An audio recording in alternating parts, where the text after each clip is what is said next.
Skozi celo poletje naj bi ob petkih zaključevali uro prej. Kako velikodušno, sem si mislil, nekar od sodelavcev zvem, da se to trga od dopusta in da kaj se razburjam.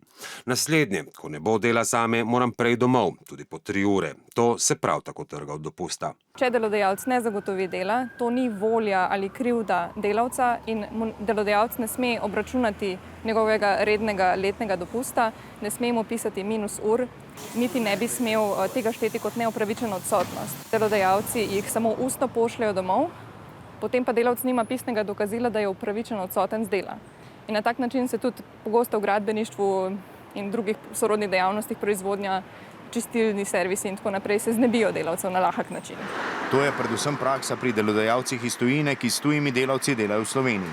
Na delavski svetovalnici svetujejo, da delavci vedno zahtevajo pisno pojasnjen razlog, zakaj jih delodajalec pošilja predčasno domov. Tudi prijava inšpektoratu je v teh primerih na mestu.